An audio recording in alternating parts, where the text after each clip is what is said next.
வீடுதோறும் அரசு சேவைகள், மருத்துவம் தொடர்ந்திட ஸ்டாலின் தொடரட்டும், தமிழ்நாடு வெல்லட்டும். லயன் ஸ்குவாஷ் அசல் பழங்களிலிருந்து தயாரிக்கப்பட்ட ரியல் ஸ்குவாஷ், கூலா ஜோரா. அமெரிக்க அதிபருடைய நிலைப்பாட்டை நீங்கள் பாருங்கள். ஆரம்ப கட்டத்தில் 48 மணி நேரம் அவர் தடை விதித்தார். அதற்கு பிறகு 5 நாட்கள் சொன்னார். அதற்கு பிறகு ஏப்ரல் 6ஆம் தேதி மாலை தடை முடிகின்றது. அமெரிக்கா சாதாரணமாக அங்கே ஆபரேஷன் செய்யவில்லை. ஒரு பெரிய பயணிகள் விமான அளவிற்கு நூற்றுக்கணக்கில் வீரர்களை கொண்டு சென்றார்.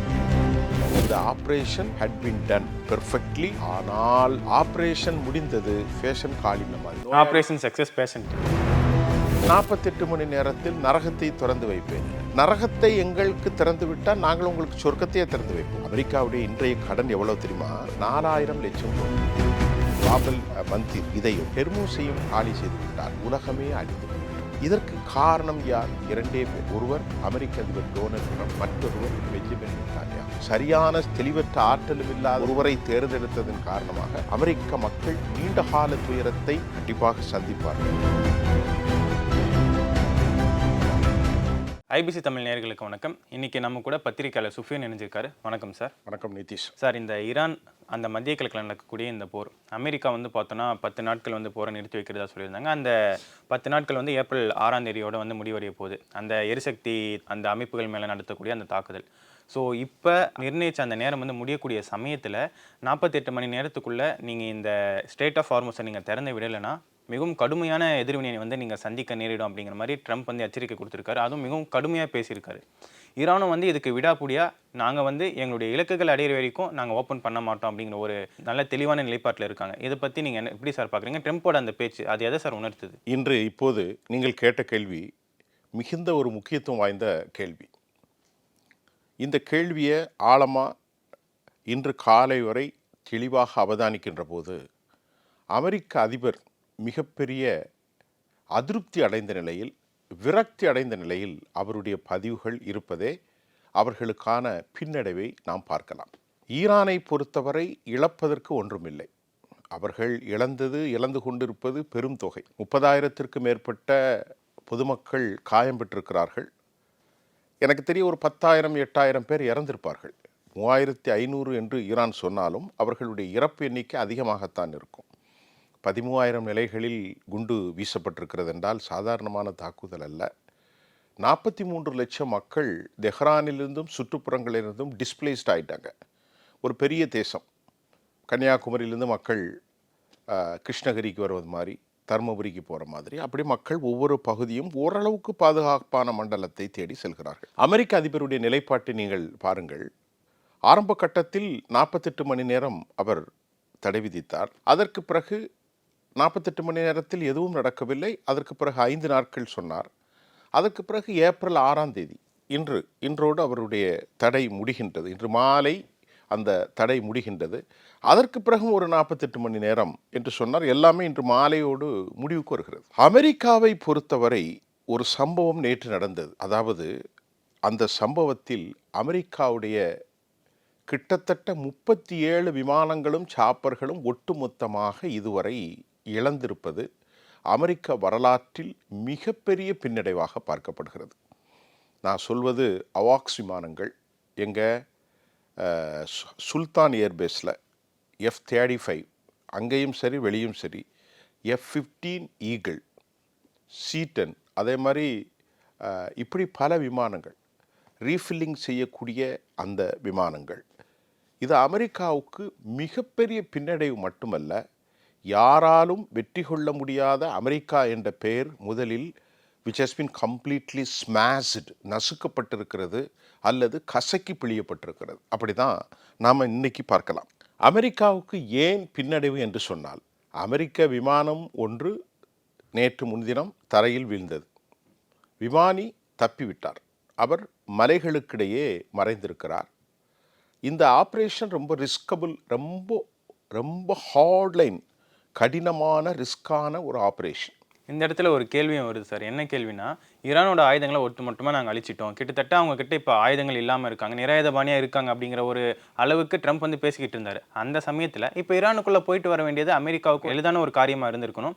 அது மட்டும் இல்லாமல் தரைப்படைகளை உள்ளே கொண்டு போகிற ஒரு திட்டமிட்டிருக்காங்க. அப்போ ஈரானுக்கிட்ட இருக்கக்கூடிய அந்த ஏவுகணைகளோ அந்த தடுப்பு அமைப்புகளையோ வந்து அமெரிக்கா வந்து ஓரளவுக்கு அழிச்சிருந்தால் தான் இந்த மாதிரியான நடவடிக்கைகளை அவங்களால மேற்கொள்ள முடியும். அவங்களால அந்த நடவடிக்கைகளை வந்து எடுக்க முடியாத பட்சத்தில் அவங்க சொன்ன அந்த கூற்று வந்து இந்த இடத்துல பொய்யா இருக்கா, இல்லை அவங்க வந்து ஈரானுடைய ஆயுதங்களை அழிக்க முடியாமல் இப்படி ஒரு வார்த்தைகளை சொன்னாங்களா அப்படிங்கிற ஒரு கேள்வியும் வருது இல்லை சார்? அதாவது நீங்கள் சொன்னது சரியான கேள்வி. எப்படின்னு கேட்டேன்னா, அமெரிக்க அதிபர் டொனால்ட் ட்ரம்ப் என்ன சொல்லி கொண்டிருந்தார்? அவர்களுடைய ஆயுத தளவாடங்கள், அவருடைய மிசைல் கெப்பாசிட்டி எல்லாவற்றையும் நாங்கள் அழித்து விட்டோம். அதற்கு மறுதளிப்பு செய்திருக்கிற ஈரானுடைய அரசு சார்பிலே, நீங்கள் என்னும் இடத்தில் எங்களுடைய ஆயுதங்களோ எங்களுடைய தளவாடங்களோ எங்களுடைய ஆர்சனல்களோ இல்லை, நீங்கள் அடைய முடியாத தொலைவிலே ஆழமான மலைகளுக்கு கீழ் நாங்கள் வைத்திருக்கிறோம், நீங்கள் பொய்மை நிறைந்த ஒரு பகுதியில் மட்டுமே குண்டு வீசி தகர்த்திருக்கிறீர்கள் என்பதை அவர்களுடைய இஸ்மாயில் பாகவி செய்தித்துறையினுடைய வெளிவகாரத்துறை தொடர்பாளர் மட்டுமில்லாமல் பக்கர் காலிபா போன்ற சபாநாயகர்களும் மாக்கிங், அதாவது அமெரிக்கா விமானத்தை தேடிக்கொண்டிருக்கிறது, பைலட்டை தேடிக்கொண்டிருக்கிற அளவிற்கு ரொம்பவே பரிகாசத்தை ஒரு செய்தார். இப்பொழுது நீங்கள் கேட்ட கேள்வி, அமெரிக்கா சாதுரியமாக தன் படைகளை உள்ளே கொண்டு போவது இவர்களின் வீக்னஸ். Point number 1. இந்த நிகழ்வில் உலகம் அறியாத பல தகவல்கள், நேற்று ஏராளமான செய்திகள் நமக்கு கிடைத்தது. அதை இப்பொழுது நான் ஐபிசியின் மூலம் சொல்லப் போகிறேன். இதற்கு அவர்கள் உள்ளே இறங்கியதும் அங்கு நடந்த சம்பவங்கள் பொதுவாக மேற்கத்திய காணொளிகளின் மூலமாகவும் ப்ரோ அமெரிக்கா யூரோப்பிய ஊடகங்களில் மறைக்கப்பட்ட செய்தியாக இருக்கிறது. அமெரிக்கா சாதாரணமாக அங்கே ஆபரேஷன் செய்யவில்லை. ஒரு பெரிய பயணிகள் விமான அளவிற்கு நூற்றுக்கணக்கில் வீரர்களை கொண்டு சென்றார்கள். அமெரிக்கா அங்கே இழந்தது 2 ஹெர்குலிஸ் விமானங்களை அவர்கள் இழந்திருக்கிறார்கள். அமெரிக்கா அங்கே C-130 மற்றும் black hawks that has been fully destroyed, முழுமையாக அழிக்கப்பட்டிருக்கிறது அல்லது துவம்சம் செய்யப்பட்டிருக்கிறது. உள்ளே அமெரிக்கா இறங்கி அந்த ஒரு வீரரை காப்பாற்ற கிடைத்த தகவல்கள் சற்று முரணாக இருந்தாலும் 100 பேர் அளவிற்கு அல்லது அதைவிட கொஞ்சம் குறைவான உயிரிழப்பை அவர்கள் சந்தித்திருக்கிறார்கள்.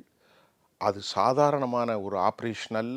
அந்த அளவிற்கு மிக கடுமையான தாக்குதல் நடந்திருக்கிறது மட்டுமல்ல, அவர்கள் அந்த பகுதிகளில் இறங்குவது ஹெர்மூஸ் வளைகுடாவில் பக்கத்தில் இருக்கக்கூடிய ஒரு மலைப்பகுதி. ஆனால் அதில் ஈரானிய இராணுவத்தினருடைய அந்த இதுகள் நிறுத்தப்படாத பகுதியில் தான் அவர்கள் விழுந்திருக்கிறார்கள். இந்த இராணுவ வீரர்கள் அங்கு வந்து சேர்வதற்குள் மலை கிராம மக்கள் தங்களுடைய ஆயுதங்களை தூக்கி கொண்டு 60,000 அமெரிக்க டாலர்களுக்கு ஆசைப்பட்டு இவரை பிடித்து கொடுப்பதற்கு அவர்கள் முயற்சி மேற்கொண்டார்கள். ஆனால் விளைவு என்ன நடந்ததென்றால், இவர்கள் போய் சேரவும் அவர்கள் ஆபரேஷன் நடக்கவும் மிக கடுமையான தாக்குதலில் நூற்றுக்கணக்கில் அல்லது 100க்கு சற்று குறைவாக ஏராளமான வீரர்கள், இந்த நான் சொன்ன இந்த ஹெர்குலஸ் விமானங்கள், C-130, பிளாக் ஹாக்ஸ், அது மட்டும் இல்லாமல் UX-60 ஹெலிகாப்டர்கள் இரண்டும் சோழி முடிந்தது. மொத்தம் 64 UX-60 ஹெலிகாப்டரில் 2 ஹெலிகாப்டர்களை புதை மணலில் சிக்கி மேலே தூக்காமல் அவர்கள் ஆபத்தான விவகாரத்தில் அவர்களை காப்பாற்றி கொண்டு சென்றதை நடந்த சம்பவம்.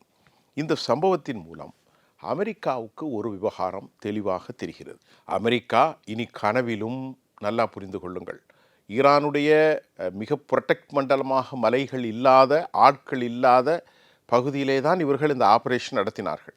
அங்கு ஈரானுடைய முன்னெடுப்பாடு கருவிகள் எதுவுமே இல்லை. அப்பேற்பட்ட இடத்தில் இவர்கள் இறங்கியனால் இவர்களுடைய சாப்பர்கள் நாசமாகிவிட்டது. நல்லா புரிந்து கொள்ளுங்கள், உலகம் முழுவதும் வந்த செய்தி. அதை என்ன செய்தார்கள் அமெரிக்கர்கள்? இந்த C-130 அந்த சாப்பர்களை மேலிருந்து குண்டு அடித்து முழுமையாக அழித்து விட்டார்கள். காரணம், அதனுடைய தொழில்நுட்பங்களை இவர்கள் தெரிந்து கொள்ளக்கூடாது. கடைசியில் தப்பி பிழைத்தோம் என அவர்கள் சென்றிருக்கிறார்கள். உலக அளவிலே வந்திருக்கிறது. அவர்கள் விலை கொடுத்தது, ஒரே ஒரு விமானியை காப்பாற்றுவதற்கு அமெரிக்கா கொடுத்த விலை ஏராளம். பல மில்லியன்கள் பெருமானம் உள்ள சாப்பர்கள், விமானங்கள். அது மட்டுமல்ல, அது நேற்று காணொலியிலே உறுதி செய்யப்பட்டிருக்கிறது. ரியூட்டர்ஸ் அதை உறுதி செய்தது. அது மட்டுமல்ல, ஏராளமான உயிரிழப்பு. இப்போது இந்த செய்தி என்ன சொல்கிறது அமெரிக்காவுக்கு? இந்த ஒரு சின்ன ஆபரேஷனில் இவ்வளோ இழப்பு.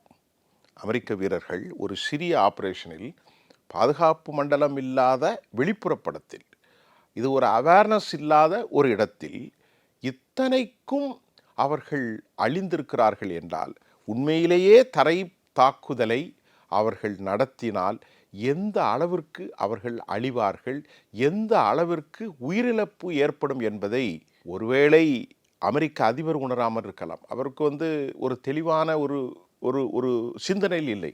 அமெரிக்காவுடைய பீட் ஹெர்ட்ஸ் மற்றும் உண்டான தலைமை பொறுப்பாளர்கள் அனைவரும் அறிந்திருப்பார்கள், ஈரானோடு நாம் போரிடுவது அவ்வளவு சாதாரணமான ஒரு காரியம் அல்ல என்பதை அவர்கள் தெளிவாக தெரிந்திருப்பார்கள் என்பதை நாம் சொல்ல வரும். அது மட்டுமல்ல, ஈரான் இந்த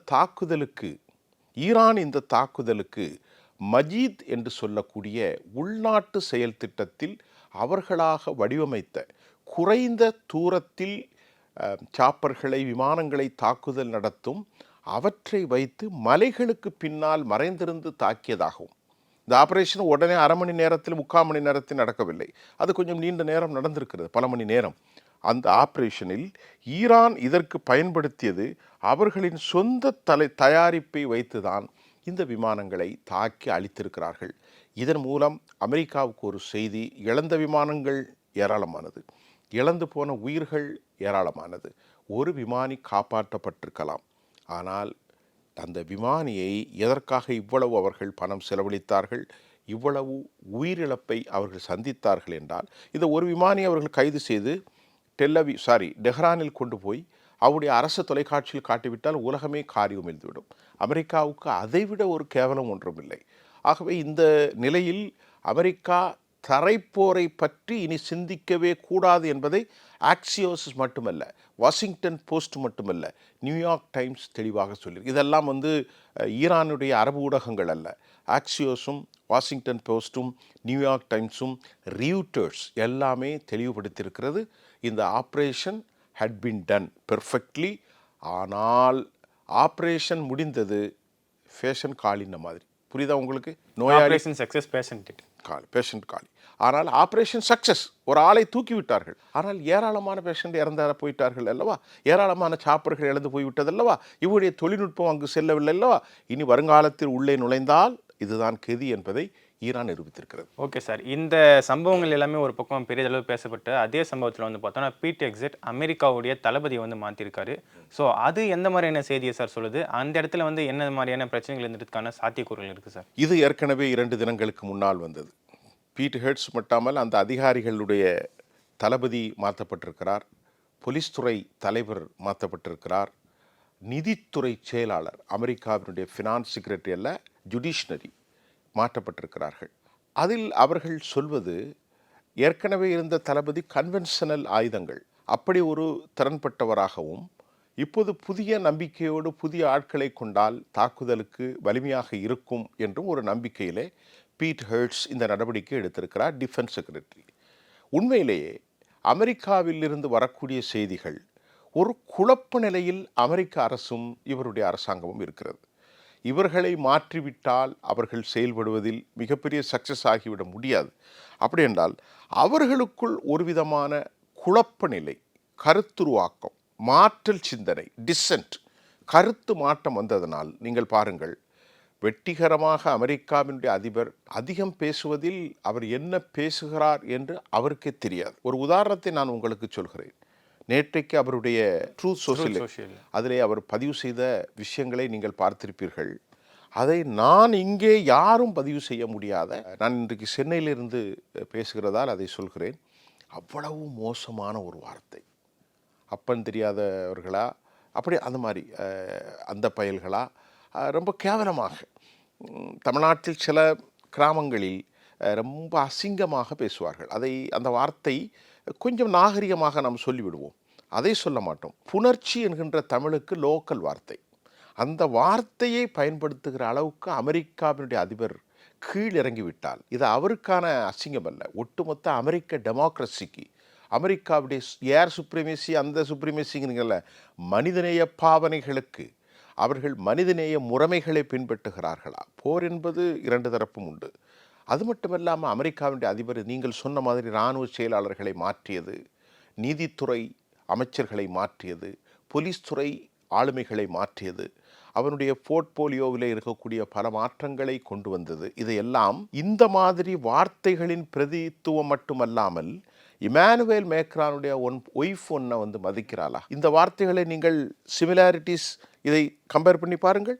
அமெரிக்க அதிபருடைய ஒரு விரக்தியின் உச்சக்கட்டமும் அமெரிக்காவிற்கும் இப்பொழுது அவரோடு சந்திப்பதற்கு தயங்கக்கூடிய அளவிற்கு நிலைமை மாறிவிட்டது. அவர் எந்த நேரம் என்ன பேசுவார், என்ன செய்வார், பீட் ஹெட்ஸை பிடித்து ஒன்னால் தானடா நான் இந்த மாதிரியான வேலையை செய்தேன் எப்படி என்று அவர்களுக்குள் குழப்பம் வந்துவிட்டது. இதெல்லாம் ஓப்பன், இது ஒரு ஹிடன் ஒரு மறைபொருளான ரகசியம் ஒன்றா இல்லை. அதே போன்று இஸ்ரேலில் யாருக்கு மொசாத்தினுடைய டேவிட் பர்னியாவுக்கும் பெஞ்சமின் நித்தானியாவுக்கும் இடையிலே பெரிய மோதல். வருகின்ற ஜூன் ஜூலையில் அவர் ரிட்டையர்ட் ஆக போகிறார் அல்லது பதவி விட்டு தரையிறக்கம் செய்யப்படுகிறார். இந்த 2 பேரும் செய்திருக்கக்கூடிய வேலை இன்றைக்கு உலகத்தை எவ்வளவு பால்பட்டிருக்கிறது என்பது அவர்களுடைய விரக்தியின் வெளிப்பாடும். நீங்கள் கேட்ட கேள்விக்கு இந்த மாதிரி போர்ட்போலியோவை அதாவது தளபதிகளை மாற்றியது, நிதித்துறை தலைமை பொறுப்பு எல்லோரையும் மாற்றியதால் என்ன மாற்றம் ஏற்படும்? ஒரு மாற்றம் ஏற்படாது. இதுதான் தற்போது நடந்திருக்கிறது. அமெரிக்கா தலைமை உச்சபட்ச விரக்தியில் இருக்கிறார்கள். அதை தவிர வேறு ஒன்றும் கிடையாது. அமெரிக்காவோட தலைமை அவங்க விரக்தியில் இருக்கக்கூடியது. ட்ரம்ப்போட இந்த பதிவுகளை பற்றி நீங்கள் பேசுனீங்க. இதுக்கு ஈரான் தரப்புல இருந்து வந்த ஒரு பதில் தான். ஈரானுடைய நாடாளுமன்ற சபாநாயகர் சொல்லியிருக்காரு, எங்கள் மேலே அமெரிக்கா தாக்குதல் நடத்தினா, இந்த 48 மணி நேரம் கெடு முடிஞ்சு நாங்கள் ஆல்மோஸ்ட் திறக்காத சமயத்தில் எங்கள் மேலே அவங்க ஒரு தாக்குதல் நடத்தினா அதுக்கு மத்திய கிழக்கு முழுவதும் பற்றி எரியும் அப்படின்னு சொல்லிட்டு அவர் சொல்லியிருக்காரு. அவருடைய இந்த நிலைப்பாடு ட்ரம்ப்புக்கு சொல்லக்கூடிய செய்தி என்ன சார்? அமெரிக்காவுடைய இந்த நிலைப்பாட்டில் அவர்கள் ஒரு முடிவு எடுத்து விட்டார்கள். நல்லா கவனித்துக் கொள்ளுங்கள். மத்திய கிழக்கு பற்றி எரியும் என்றால் பக்கர் கலிபாப் யார் என்பதை நாம் முதலில் புரிந்து கொண்டால் மற்ற விஷயத்தை பேசலாம். சையத் அலி காமினி உயிரோடு இருக்கின்ற போது அவருக்கு நெருக்கமாக அசோசியேட்டில் 2-3 பேர் இருக்கார்கள். அதில் நிறைய பேர் கொலை செய்யப்பட்டு விட்டார்கள். அவருமே இறந்து போய்விட்டார். அதில் ஒருவர் தான் பக்கர் கலிபாப். அந்த பாராளுமன்றத்தினுடைய ஸ்பீக்கர் இப்பொழுது அடுத்த ஆயத்துல்லாக வர முடியாது, அடுத்த இராணுவத்துறை மற்றும் எல்லாவற்றையும் மேலதிகமாக கொண்டு வரக்கூடிய ஒரு சுப்ரிமெசியான, அதாவது நாட்டை மிகப்பெரிய வல்லாதிக்கமாக கொண்டு வரக்கூடிய ஒரு சூப்பர் பவராக அவர் மாறியிருக்கிறார் கலிபாப். இப்போ அந்த கலிபாப் மட்டும் இல்லாமல் அலி லாரிஜானி இருந்தார், அவரை கொலை செய்து விட்டார்கள். இப்போது ஒட்டுமொத்த பவரும் 3 பேர் கையில் இருக்கிறது. ஒருவர் கலிபாப், மற்றொருவர் வெளிவிவகாரத்துறை பேச்சாளர் செய்தி செக்ரட்டரி அப்பாஸ் அராக்கச்சி, மற்றொருவர் மசூத் பெசஸ்கியான். மீண்டும் ஏராளமான பேர் இருக்கிறார்கள். அது வேறு விவகாரம். இந்த விவகாரத்தில் கலிபாப் சொன்ன விஷயத்தை நீங்கள் கோட் பண்ணியிருந்தீர்கள், எங்களை நீங்கள் கை வைத்தால் மத்திய கிழக்கு பற்றி எரியும் என்று. மத்திய கிழக்கு பற்றி எரிந்து கொண்டுதான் இருக்கிறது. இவர்கள் பற்றி எறிவதற்கு காரணம் ஒரு சம்பவம் ஒன்று நடந்தது. அந்த சம்பவம் அநேகமாக பேச்சு பொருளாக வரவில்லை. சவுதி அரேபியாவில் ரியாத்தில் 3 மாடி கட்டடத்தில் இருக்கக்கூடிய CIA, நான் அதை உங்களுக்கு பேசவில்லை என்று நினைக்கிறேன், இப்பொழுதுதான் வருகின்றேன். சென்ட்ரல் இன்வெஸ்டிகேஷன் US ஏஜென்சியினுடைய 3 மாடி, முதலிலே CIA மேற்புறத்தளம், 2வது தளம் CIA ஸ்டேஷன், இப்படி பல நிலக்குகளில் அவர்கள் வைத்திருந்த டேட்டா சென்டர்ஸ் முழுமையாக காலி செய்யப்பட்டு விட்டது. ரியாதில் நள்ளிரவு 1:30 மணிக்கு மேல் ஒரு ட்ரோன் சுவரை துளையிட்டு உள்ளே செல்கின்றது. அடுத்த சில வினாடிகளில் அடுத்த ட்ரோன் உள்ளே சென்று குறிப்பிட்ட இலக்கை துல்லியமாக தாக்கி அளிக்கின்றது. நமக்கு அங்கே கிடைச்ச செய்தி, அதிர்ச்சி செய்தி என்னவென்றால், அவற்றில் ஏராளமான ஆவணப்படுத்தப்பட்ட டேட்டா சென்டர்களில் கம்ப்யூட்டர்ஸ் எல்லாம் அழியப்பட்டிருக்கிறது. உயிர் பலியே அதிகமாக இல்லை. காரணம், அது டே டைமில் இருந்திருந்தால் 100 கணக்கில் அழிந்திருப்பார்கள். அது அந்த நேரத்தில் இல்லாததனால் மரண விகிதங்கள் ஒன்றும் பெரிதாக இல்லை. ஆனால் இனி அதை பயன்படுத்த முடியாத அளவிற்கு அந்த சம்பவம் உலக அளவில் பெரும் பேச்சு பொருளாக இருந்தாலும் இது வெளியே வராமல் அவர்கள் மறைத்து விட்டார்கள். இந்த நிலையின் மூலமாக உங்களுடைய டேட்டா சென்டராக இருந்தாலும் சரி, அமேசானாக இருந்தாலும் சரி, IBM, நெவிடா, இப்போ அவர்கள் குறிப்பிட்ட அந்த 18 கம்பெனிகளிலும் இதை தாண்டிய உங்களுடைய எல்லா நிலைகளிலும் நாங்கள் தாக்குதல் நடத்துவோம் என சொல்லி தெளிவாக நடத்தி கொண்டிருக்கிறார்கள். கிட்டத்தட்ட டிசாலினேஷன் பிளான் எங்கே நம்ம குவைத்தில் அதை அளித்திருக்கிறார்கள். குவைத்தில் மிகப்பெரிய அளவிலான பாதிப்பு வந்து கொண்டிருக்கிறது. குவைத்தை அவர்கள் ஏன் தாக்குகிறார்கள் என்றால் அமெரிக்காவினுடைய 8வது இராணுவ பிரிவு தளம் அங்கேதான் இருக்கின்றது. அதாவது அவற்றில் 6 இராணுவ தளங்களில் பெரும்பான்மையாக இருப்பதால் அவர்கள் குவைத்தை காலி செய்திருக்கிறார்கள். குவைத்தினுடைய இந்த டிசாலினேஷன் பிளானும் அளிக்கப்பட்டிருக்கிறது. நேற்று இரவு வந்த, நான் உங்களுக்கு சிஐஏ ஏஜென்சியை விஷயம் சொன்னேன், நேற்று இரவு வந்த மற்றொரு செய்தியில் பஹ்ரைனில் இருந்து 1500 மாலுமிகள் வெளியேறிவிட்டார்கள். பஹ்ரைனில் தான் அவர்களுடைய உச்சபட்சமான கடற்படை தளம். அந்த கடற்படையில் இருந்து அமெரிக்காவினர்கள் எவாக்குவேட் தப்பி ஓடுகிற காட்சி பஹ்ரைனில் காண முடிகின்றது. பஹ்ரைனிலிருந்து 8000த்திற்கும் மேற்பட்டவர்கள் இருந்ததாகவும் சொல்லப்படுகிறது. அல் உதீது தளம் என்பது கத்தரில் ஏற்கனவே காலி செய்யப்பட்டு வாய்மூடி மௌனியாகி போய்விட்டார்கள். இப்பொழுது நாம் என்ன கேட்கின்றேன், கத்தரில் அடிக்கின்றார்கள், குவைத்தை துவம்சம் செய்து விட்டார்கள், பஹ்ரைன், ஓமனோடு அவர்களுக்கு ஓரளவுக்கு நெருக்கம் இருக்கிறது, சவுதி அரேபியா, ரியாத், யுனைடெட் அரபு எமிரேட்ஸ், அதே மாதிரி துபை ஒன்றும் இல்லை. அபுதாபியினுடைய இந்த ஆயில் ஸ்டோரேஜஸ் பற்றி இருக்கின்றது. நல்லா கவனிங்கள். நாம் என்ன கேட்கின்றோம் என்றால், அமெரிக்கா 13 லட்சம் கோடி ரூபாய் அளவிற்கு, 100 மில்லியன் அளவிற்கு இந்த ஒட்டுமொத்த மத்திய கிழக்குக்கான இராணுவ செயல்பாடுகளுக்கு சரக்குகளை அள்ளி குவித்தார்களே, ஏன் இந்த அரபுகள் ரியாதோ, அதாவது சவுதி அரேபியாவோ அல்லது துபை, யுனைடெட் அரபு எமிரேட்ஸோ, குவைத்தோ, இவர்கள் ஏன் ஒரு கல்லை கூட எதிர்த்து தாக்குதல் நடத்தினார்கள்? நீங்கள் எங்காவது பாருங்கள். ஒரே ஒரு சம்பவம் மட்டும் நடந்தது இதனால் வரைக்கும், யுஏஇ தாக்குதல் நடத்துகிறார்கள் என்று. எந்த தாக்குதலையும் அவர்களால் நடத்தவில்லை. அப்படி என்றால் அவர்களுக்கு அமெரிக்கா இதுவரை கொடுத்த அந்த சாதனங்கள் வேலை செய்யவில்லையா? அமெரிக்கா பில் போட்டு பணத்தை வாங்கி கொண்டிருந்த அந்த சாதனங்களை இயக்குவதற்கு ஆள்கள் இல்லையா? பல கேள்விகள் நமக்கு எழத்தானே செய்கின்றது. நீங்கள் பாருங்கள், இவ்வளவு அழிவு ஏற்பட்ட பிறகும் ஒரு சிறு கல்லை கூட அவர்கள் எடுத்து வீசவில்லை. யார் மீது? ஈரான் மீது. அப்படின்னால் அமெரிக்காவினுடைய ஏர் டிஃபென்ஸ் சிஸ்டம் அங்கே இருக்கின்றது. ஏர் டிஃபென்ஸ் சிஸ்டம் முழுமையாக செயலிழந்து விட்டது. அப்படி செயலிழந்ததால் தானே குவைத்தில் அவர்களால் அடிக்க முடிகின்றது. இதுக்கு ஒரு பெரிய ஆய்வு ஒன்றும் தேவையில்லை. செயலிழந்ததில் தானே சிஏஏ உள்ளே சென்று ரியாதில் அடிக்க முடியிருக்கிறது. செயலிழந்தது தானே புரூஜ் கலிபாவை காலி செய்ய முடிஞ்சது. செயலிழந்தது தானே பஹ்ரைனிலிருந்து கடற்படை தளங்களில் 1500 செயிலர்ஸ், அதாவது மாலுமிகள் வெளியேறி இருக்கிறார்கள். 8000த்திற்கும் மேற்பட்டவர்கள் வெளியே போகிறார்கள். செயலிழந்ததில் தானே கத்தருடைய சிஎன்ஜி இந்த பிளான் நின்று போயிருக்கிறது. அப்போ அமெரிக்காவுடைய இந்த ஆயுதங்களை, அமெரிக்காவுடைய இந்த பரிச்சயமான ஏர் டிஃபென்ஸ் சிஸ்டங்களை, அமெரிக்காவுடைய இந்த ராக்கெட் சிஸ்டங்கள் எல்லாம் என்ன ஆனது?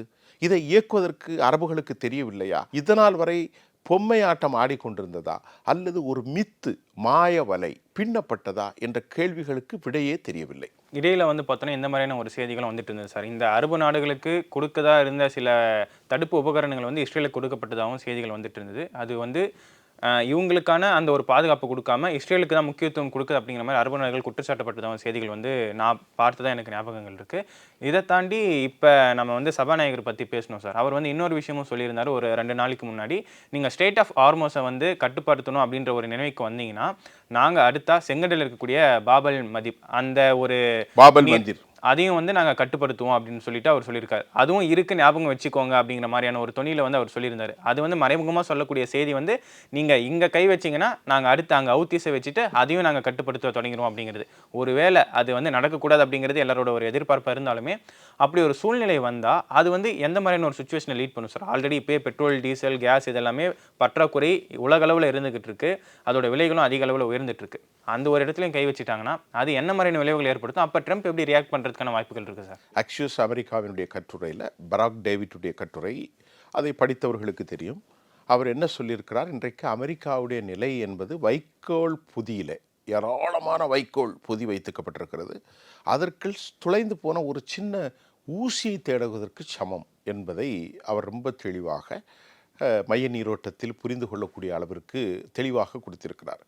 அமெரிக்காவுடைய இந்த நடவடிக்கைகள் நான் ஏற்கனவே சொன்னதை நீங்கள் பாருங்கள், வேறு ஒன்றுமல்ல. நேற்று இழந்த விமானங்கள், உள்ளே ஒரு விமானிக்காக அவர்கள் இழந்தது, இது ஒரு சாம்பிள் மட்டும்தான். இதுதான் ஒட்டுமொத்த அமெரிக்கர்கள் உயிரிழப்புக்கான காரணம். இதை பற்றி சொல்கின்ற போது வியட்நாம் போரிலும் ஈராக்கிலும் அவர்கள் இழக்காத அளவிற்கான சம்பவம் என்று சொல்லப்படுகிறது. உங்களுக்கே ஒரு சின்ன கேள்வி வரும், வியட்நாம் போர், ஈராக் போரெல்லாம் பல ஆண்டுகள் நடந்தது. அது மாதிரி ஆப்கானிஸ்தானில் 2002 18 ஆண்டுகள் நடந்தது. அதைவிடவும் இந்த போரை சர்வதேச பாவனையாளர்களும் அவதானிப்பாளர்களும் போரியல் ஆய்வாளர்களும் சொல்கிறார்கள். ஒரு குறிப்பிட்ட சில மணி நேரத்தில் அவர்கள் இழந்ததை சுட்டி காட்டும்போது ஒட்டுமொத்த அமெரிக்கர்கள் உள்ளே நுழைந்தால், தரைத்தாக்குதல் நடந்தால் இதுதான் நடக்கும் என்பதுதான் மைய நீரோட்டத்தில் அவர்களின் பதிவு. பராக் டேவிட்டுடைய ஆக்சியோஸ் கட்டுரை என்ன சொல்கிறது என்று சொன்னால், வைக்கோல் பொதி இருக்கின்ற ஒரு பெரிய ஒரு திடலில் ஒரு துளைந்து போன ஊசியை தேடுவதற்கு சமமாக அமெரிக்காவின் நடவடிக்கை இருக்கிறதோ என்று எண்ண தோன்றுகிறது. இப்போது நீங்கள் கேட்ட கேள்வி, ஹெர்மூஸினுடைய விவகாரம் என்ன? ஹெர்மூஸ் வளைகுடாவிலே அவர்கள் கீழே இறங்கினால் அவர்கள் தப்பிவிட முடியாது. ஒன்று, இவற்றிலிருந்து நீங்கள் பார்த்து கொள்ளலாம். இரண்டாவது, கர்கிலே உள்ளே இறங்கினால் அவர்கள் தப்பிவிட முடியாது. பாயிண்ட் நம்பர் 2, ஆட்சி மாற்றம் என்பது அவர்களால் கற்பனை செய்து பார்க்க முடியாது. இந்த 3 விஷயத்தை அவர்கள் சொன்னார்கள். இதுல ட்ரம்ப் வந்து நடுவுல ஆட்சி மாற்றம் பத்தி பேசுறப்போ முதலிலே ஆட்சி மாற்றம் நடந்துருச்சு அப்படின்னு அவர் பேச ஸ்டார்ட் பண்ணிட்டாரு. நடுவுல பேச்சு வந்து நம்முடைய நேயர்கள் உலகம் முழுவதும் பார்க்கிறார்கள். ஒரு தரமாக பேச்சாக இருக்க வேண்டும். அமெரிக்க அதிபருடைய பேச்சு எது செய்திருக்கிறார்? இப்பொழுது சொன்னார், நேற்று நள்ளிரவுக்கு பிறகு திங்கட்கிழமை போர் முடிந்துவிடும் என்று அடுத்து சொல்கிறார். அதற்கு முன்னால் சொல்கிறார் 48 மணி நேரத்தில் நரகத்தை திறந்து வைப்பேன் என்று. அப்படி என்றால் இஸ்மாயில் பஹவி அதற்கு பதில் சொல்கிறார், behalf of the relevant official spokesperson of external affairs force. அவர் என்ன சொல்கிறார் என்று சொன்னால், நரகத்தை எங்களுக்கு திறந்து விட்டால் நாங்கள் உங்களுக்கு சொர்க்கத்தையே திறந்து வைப்போம், நாங்களும் நரகத்தை உங்களுக்கு திறந்து வைப்போம். இங்கு மட்டுமல்ல, பற்றி எரிகிறது. இன்றைக்கி பாருங்கள், இஸ்ரேலில் கெமிக்கல்ஸ் கம்ப்ளீட்டாக அவர்களுடைய எங்கெங்கெல்லாம் ரசாயன தொழிற்சாலைகள் இருக்கிறதோ, நேற்றைக்கு பார்த்தீங்கன்னா ட்ரோன் குடோன்கள் உற்பத்தி செய்யக்கூடியவை முழுமையாக அழிக்கப்பட்டு விட்டது இஸ்ரேலில். இஸ்ரேலிருந்து இன்னும் கேட்டாலும் ஒரு 5 பேர் தான் இறந்துருக்காங்கம்பாங்க. ஆனால் வீசப்பட்ட ஏவுகணையினுடைய தரம் ஆயிரக்கணக்கில். இப்போது மிக முக்கியமான செய்தி என்னவென்றால், உனக்கு வாழ்வாதாரத்தை தரக்கூடியதே இந்த மத்திய கிழக்கு தான். அமெரிக்காவுடைய இன்றைய கடன் எவ்வளவு தெரியுமா?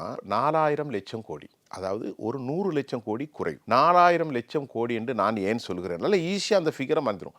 3900 லட்சம் கோடி. அமெரிக்காவுடைய வாழ்வும் வருமானமும் எங்கே இருக்கிறது? டாலர் புரிதாபத்தில் இருக்குது. அது குறித்து நான் டாலருடைய இதை நிறைய பேசியிருக்கிறேன். நேற்று கூட அல் ஜசீராவிலிருந்து ஒரு கட்டுரையை தமிழாக்கம் பண்ணி வைத்திருக்கிறேன். அடுத்த முறை உங்களுக்கு வருகிற போது டாலரின் வீழ்ச்சி குறித்து நான் ஒரு கட்டுரை, நீங்கள் கேட்டாலும் கேட்காவிட்டாலும் அது தனி நான் தருகிறேன். அது வேறு விவகாரம். இப்போது அமெரிக்காவினுடைய டாலர் என்று சொன்னால், டாலர் மூலமாக நடத்தப்படுகிற இந்த விஷயம் மட்டுப்படுத்தப்பட்ட பிறகு அவர்கள் சொல்கிறார்கள், நீங்கள் எங்களுக்கு நரகத்தை திறந்து விட்டால் நாங்கள் உங்களுக்கு சொர்க்கத்தை திறந்து விடுவோமா? ஏற்கனவே 15 தலங்களை காலி செய்து விட்டார்கள். ஏற்கனவே டெல்லவியூ பட்டி எறிகிறது. குவைத், துபாய், அபுதாபி எல்லாமே அமெரிக்காவால் நம்பி கொண்டிருந்தன. உன்னால் நானும் கெட்டேன், என்னால் நீயும் கெட்டேன் என்று சொல்கிறார்கள். பாகிஸ்தானின் மூலமாக பேச்சுவார்த்தையை நடத்தி கொண்டிருக்கிறார்கள். பாகிஸ்தானுக்கு கூப்பிட்டு சொல்லிவிட்டார்கள், நண்பா, உன்னை நம்புவதற்கு நாங்கள் தயாராக இல்லை. நீ அவனுடைய எடுபடி. பக்கத்தில் இருக்கக்கூடிய எரடோகனும் அவனுடைய எடுபடி. அப்துல்லா அல் சிசி எஜிப்டும் அவனுடைய எடுபடி. உன்னுடைய சமாதானத்தில் இந்த 15 பாயிண்டை கொண்டு இங்கே வராத. நாங்கள் இனி ஆட்களே அனுப்பி வைக்க மாட்டோம் என்பது சொல்லிட்டார். அதுக்கப்புறம் பாகிஸ்தான் வருத்தப்படக்கூடாதுன்னு, அன்புள்ள சகோதரனை, நீ உன்னுடைய முயற்சிக்கு சரின்னு சொல்லி கிண்டல் பண்ணுகிற மாதிரி வெளிவிவகாரத்துறை அமைச்சர் அப்பாஸ் அராக்கச்சுடைய ஸ்டேட்மெண்ட் போகுது. இப்போது நீங்கள் ஒன்றை சிந்தித்து பாருங்கள், இதுவரை உலக வரலாற்றில் அமெரிக்காவை எதிர்த்து யாராவது இப்படி செய்திருப்பார்களா? இந்த மாதிரியான செய்திகள் இந்த மாதிரி நடந்ததாக கேள்விப்பட்டிருக்கலாம். இல்ல சார், இந்த போல நடந்த இந்த நிறைய நடவடிக்கைகள் இதுக்கு முன்னாடி பார்த்திராத ஒரு விஷயமா தான் பதிவாயிருக்கு. அதாவதுங்க, சின்ன சின்ன நாடுகளில் இப்போ இந்தியாவோடு போர் நடக்கிறது, அது ஒவ்வொரு நாடுகளுக்கும் முடியே நடக்கும். அமெரிக்காவை ஒரு சிறிய நாடு, $1000 பில்லியன் ஒதுக்கி இருக்கிற அமெரிக்கா, பொருளாதாரத்தில் வலிமையான ஒரு நாடு. $1000 பில்லியன் தேர் ப்ரொவைடட் மிலிட்ரி. இராணுவத்துக்கு மிகவும் அதிகமான $1000 பில்லியன், 900 சில்லற. ஆனால் இவர்களுடைய ஒதுக்கீடு எவ்வளவு? வெறும் $16 பில்லியன். நமக்கு அது தகவலாக அவ்வளோ சொல்கிறாங்க. ஆனால் அதை விட அவர்கள் உட்கட்டமைப்பில் நிறைய அவங்க சிறமை எடுத்து பணியாற்றி இருக்கிறது நமக்கு தெரிய வருது. அவங்களுடைய அந்த ஒரு தாக்கு பிடிக்கக்கூடிய அந்த ஒரு வலிமையை பார்க்கும்போது, அந்த நாட்டை வந்து பாரடான்னு சொல்லக்கூடிய அளவுக்கு, இளவு ஊட்டில் அழுவதற்கு ஒன்றும் இல்லை, தீப்பட்ட வீட்டில் கறிக்கட்டைக்கு பஞ்சமா என்கின்ற அளவிற்கு அமெரிக்காவை கொண்டு நிறுத்திவிட்டார்களே. அமெரிக்கா இன்றைக்கு அழிவாகி போகிறதே. பைத்தியக்காரத்தனமானவர்களே, அப்பன் தெரியாத பிள்ளை என்று சொல்கிறீர்கள். சென்னையிலே பாசையில் அசிங்கமாக பேசக்கூடிய அளவிற்கு அமெரிக்க அதிபர் ஒரு மூளை குழம்பி போய்விட்டாரே. அமெரிக்காவிலே எல்லோருமே கண்டனம் தெரிவிக்கிறார்களே. அமெரிக்காவில் நேற்று வந்த செய்தி 68% மக்கள் உடனடியாக போரை நிறுத்த வேண்டும், 11 விழுக்காடு மக்கள் போரை செய்ய வேண்டும், 28% மக்கள் வாய் திறக்க மௌனியாகி போய்விட்டார்கள். இன்றைக்கு காலை வந்த செய்தி, அமெரிக்காவுடைய பெட்ரோலுடைய விலை 4 ஒரு கேலன், டீசல் 5 ஒரு கேலன். இந்த அளவிற்கு அமெரிக்கா போயிட்டு shoot up recession inflation to be increase, that will increase more coming days. வரக்கூடிய நாட்களில் பணவீக்கம் மந்த நிலை அதிகரிக்கும் மோசமான நிலையிலே போகிறது. நீங்கள் கேட்ட கேள்வி, ஹெர்மூஸை நீங்கள் வந்து இறங்குங்கள். நம்ம ஹெர்மூஸை பற்றி தான் பேசிக்கிட்டு இருக்கோம். நீங்கள் அடுத்து என்ன சொல்கிறார்கள், பாப் அல் மந்தீரை பற்றி ஒரு கேள்வி கேட்டீர்கள். இப்போது நிலைமை எப்படி இருக்குது என்றால், ரொம்ப முக்கியமான இடத்தில் நம்ம கொஞ்சம் விரிவாக பேசி முடிச்சிடலாம். பாப் அல் மந்தீர் முழுக்க ஏற்கனவே ஹவுதிகளுடைய கண்ட்ரோல். ஹூது ஏமனுடைய வடக்கு பகுதியில் பெரிய டாமினேட் ஃபோர்ஸ், ஒரு பெர்மனன்ட் த்ரெட்டன் எகெயின்ஸ்ட் யார், சவுதி அரேபியா. எல்லையை பங்கித்துக் கொள்கிறார்கள். 3 பிரதேசமாக ஏமன் ஆட்சி செய்யப்படுகிறது. இவர்கள் வடக்கு பகுதியில் இருக்கிறார்கள். அவர்கள் எவ்வளவு வலுவானவர்கள் என்பதை நான் உங்களுக்கு சொல்கிறேன். ஹரி ட்ரூமன் கொண்டு வந்து நிறுத்தியிருந்தார்கள், USS ஹரி ட்ரூமன். இப்போதல்ல, போன தடுக்குதல். கிட்டத்தட்ட 1700 நிலைகளில் ஏமனை தாக்கினார்கள். கடைசியில் என்ன செஞ்சா தெரியுமா அமெரிக்கா? ஓமன் மூலமாக ஏமனோடு சமாதானம் செய்து கொண்டு கப்பலை மெதுவாக நகர்த்தி விட்டார்கள். பலிஸ்டிக்ஸ் ஏவுகணைகளை தெளிவாக, ஹைப்பர்சோனிக்கை வேகமாக அவர்கள் அடிக்கவில்லை, மெதுவாக நேற்று கூட ரயில்வே ஸ்டேஷன்லாம் தாக்கியிருக்கிறார்கள். பாபல் மந்தீர் இதையும் ஹெர்மூஸையும் காலி செய்து விட்டால், தடை ஏற்படுத்தி விட்டால் உலகமே அழிந்து போய்விடும். இதற்கு காரணம் யார்? 2 பேர். ஒருவர் அமெரிக்க அதிபர் டொனால்ட் ட்ரம்ப், மற்றொருவர் பெஞ்சமின் நெத்தானியாகு. சர்வதேச நாடுகள் யாருமே அமெரிக்காவோடு இல்லையே. நீங்கள் பாருங்கள், இமானுவேல் மேக்ரான் இல்லை, யூரோப்பிய யூனியன் இல்லை, ஆப்பிரிக்க ஒன்றியம் இல்லை, ஒபேக் எல்லோருமே கை செய்தப்பட்டு நிற்கிறார்கள். நமது நாடுகள் கூட அமெரிக்காவுக்கு சப்போர்ட் இல்லை. அவர் நாட்டில் இருக்கக்கூடிய ரிப்பப்ளிக்கனோ, அதாவது கன்சர்வேட்டிவாக இருக்கக்கூடிய ரிப்பப்ளிக்கனோ, டெமோக்ராட்ஸோ, காங்கிரஸோ, அமெரிக்கா மக்கள் கூட அவர் பக்கம் இல்லையே. தனித்து நின்று கொண்டு அவர் இந்த 80 வயதில் என்ன பேசுவதென்று தெரியாமல் கடும் போக்காளன் பீட் ஹெட்ஸனுடைய நடவடிக்கையின் மூலம் தாக்கியிருக்கிறார். உண்மையிலேயே மிக தெளிவாகவும் குழப்பம் இல்லாமலும், ஆனால் அவர்களுக்கான பாதிப்பு அதிகம். நான் மறுபடியும் சொல்கிறேன், 30,000 பேர் ஈரானிலே பாதிக்கப்பட்டிருக்கிறார்கள். அதாவது படுகாயம். 10,000க்கும் மேற்பட்ட மக்கள் இறந்திருக்கலாம், 3,500 என்றாலும் 43 லட்சம் மக்கள் இடம்பெயர்ந்திருக்கிறார்கள். ஆனாலும் அவர்கள் சொல்கிறார்கள் நேற்று, இனி இதைவிட ஒரு நல்ல வாய்ப்பு வராது. அமெரிக்காவுடைய ஆதிக்கத்தை முடக்குவதற்கு, அமெரிக்காவை சுருக்குவதற்கு, அமெரிக்காவை காலி செய்வது, இனி இதைவிட ஒரு சிறந்த வாய்ப்பு வராது. ஆக இறுதி தீர்வு என்பது என்ன? எங்கள் நாட்டிலுடைய பொருளாதார தடைகள், முடக்கப்பட்ட எங்களுடைய சொத்துக்கள், எங்களுக்கு சுயாட்சி உரிமைகள். இப்பொழுது என்ன நடக்கிறது? ஈரானிலிருந்து கப்பல் இந்தியாவுக்கு வருகிறதே, அமெரிக்காவில் தடுக்க முடியுதா? ஈரானிலிருந்து வருது, ஈராக்கோட கப்பல்களையும் அவங்க வந்து அனுமதிச்சிருக்கிறது. எல்லாரும் அனுமதிக்கிறார்களே, ஒன்றுமில்லை. நீங்க ஒண்ணு பாருங்க, ஒரு ராஜ்ய ரீதியா எவ்வளவு வெற்றி பெற்றிருக்கான்னு பாருங்க சார். இப்ப வந்து அமெரிக்காவை தனித்து விட்டுட்டு இமானுவேல் மேக்ரோன் தலையில ஒரு 40 நாடுகள் கொண்ட ஒரு அமைப்பு வந்து உருவாக்குற முயற்சியில் இருக்காரு. இந்த ஸ்டேட் ஆஃப் ஹார்மஸ். ஆனால் ஒரு விஷயம் நடக்க போகுது யாருக்கும். இப்பொழுது யூரோப்பிய யூனியன் முழுவதுமாக ஈரானின் பக்கம் சாய்ந்து விட்டது. சாய்ந்து விட்டது அப்படிங்கறத சொல்றதை விட அமெரிக்காவை தனித்து விட்டுட்டாங்க. அமெரிக்காவை நம்பி இருந்த நிலைமையில இருந்து அவங்க வெளியே வந்துட்டாங்க. அதே மாதிரி மத்திய கிழக்கு நாடுகளும் அமெரிக்காவை நம்பி இருக்கிறது நமக்கு கை கொடுக்காது அப்படிங்கிற ஒரு நிலைமையை பத்தி சிந்திக்க வேண்டிய இடத்துக்கு தள்ளப்பட்டிருக்காங்க. சிந்திக்க நல்ல அருமையான பாயிண்ட் இது. போருக்கு முன்பு நான் சொல்றேன், உலக முகங்களே மாறப்போகிறது. நல்லா கவனிங்க. இந்த உலக முகங்கள் மாறப்போகுது. நீங்களே அழகாக சொன்னீங்க. ஸ்பெயினுக்கு அவர்கள் ஃப்ரீயாக கொடுத்துட்டாங்க, எண்ணெய் காசே கிடையாது.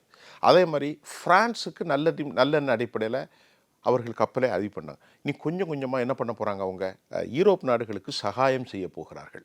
அப்போது உலகத்தில் அதிகமாக $20 ட்ரில்லியன் பொருளாதாரத்தை கொண்டிருக்கக்கூடிய சீனா யூரோப் நாடுகளோடு நட்புறவாகிவிடும். அமெரிக்கா கெப்டாலோ, America isolate from all international society. ஒட்டுமொத்த உலக சமூகத்திலிருந்து அமெரிக்காவினுடைய இந்த தாராள சிந்தனையும் சரியான தெளிவற்ற ஆற்றலும் இல்லாத ஒருவரை தேர்ந்தெடுத்ததன் காரணமாக அமெரிக்க மக்கள் நீண்டகால துயரத்தை கண்டிப்பாக சந்திப்பார்கள் என்கின்ற ஒரு நிலைக்கு கொண்டு விட்டார்கள். வீடுதோறும் அரசு சேவைகள், மருத்துவம் தொடர்ந்திட ஸ்டாலின் தொடரட்டும், தமிழ்நாடு வெல்லட்டும். லயன் ஸ்குவாஷ் அசல் பழங்களிலிருந்து தயாரிக்கப்பட்ட ரியல் ஸ்குவாஷ், கூலா, ஜோரா.